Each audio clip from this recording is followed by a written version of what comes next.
کیا آپ نے کبھی سوچا ہے کہ یہ دنیا کا نظام چل کیسے رہا ہے؟ اگر نہیں تو آج میں آپ کے ساتھ ایک ایسا واقعہ شیئر کرنے جا رہی ہوں جس کو سننے کے بعد آپ کا اللہ اور اس کے نظام پر یقین پختہ ہو جائے گا۔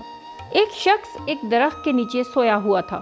اچانک اس نے دیکھا کہ بچھو اس کی طرف آ رہا ہے تو وہ تھوڑا پیچھے ہٹ گیا۔ بچھو اس کے پاس سے ایسے گزرا جیسے وہ کسی کام سے جا رہا ہو۔ اس نے سوچا، عجیب بات ہے کہ مجھے کچھ کہے بغیر یہ آگے کیسے چلا گیا۔ اس نے بچھو کا پیچھا کرنا شروع کر دیا۔ آگے گیا تو دریا آ گیا۔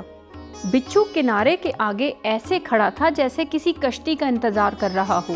تھوڑی دیر بعد ایک پانی میں تیرتا ہوا پتا آیا اور اس کے پاس آ کر رک گیا۔ بچھو اس پر سوار ہوا اور پتا آگے چل پڑا۔ اس شخص نے پانی میں چھلانگ لگائی اور اس بچھو کے پیچھے پیچھے تیرنے لگا۔ جب بچھو دریا کے دوسرے کنارے پر پہنچا تو پتا رک گیا۔ بچھو اس پتے سے اترا۔ وہ شخص بھی کنارے پر آ گیا۔ بچھو چلتا ہوا دور ایک آدمی کے پاس پہنچا جو کہ سویا ہوا تھا۔ بچھو اس سوئے ہوئے شخص کے قریب جا کر رک گیا۔ دوسری طرف سے سانپ آ رہا تھا۔ جیسے ہی سانپ سوئے ہوئے شخص کو ڈسنے لگا تو بچھو نے سانپ کو ڈس لیا اور یوں سانپ مر گیا اور بچھو آگے چلا گیا۔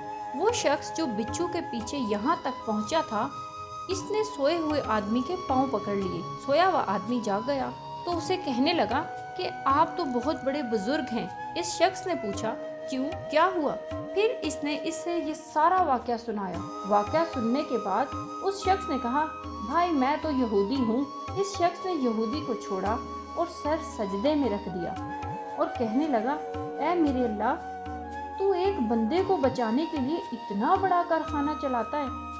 میں دن رات خواہ مخواہ پریشان ہوتا رہتا ہوں اور تو میرے بارے میں اس سے بھی بہتر کر رہا ہوتا ہے۔ ناظرین، اگر ہماری آنکھیں کھول دی جائیں کہ اللہ ہمارے ساتھ کیا معاملات کر رہا ہے اور کہاں کہاں سے ہماری مدد کر رہا ہے، تو ہم بھی کبھی سجدے سے اپنا سر نہ اٹھانا چاہیں۔ بے شک کسی نے کیا خوب کہا ہے کہ اے بندے، تو کیوں پریشان ہے؟ تیری تقدیر میں جو لکھ دیا گیا ہے اس پر راضی رہ، تیرا رب بہتر فیصلہ کرنے والا ہے۔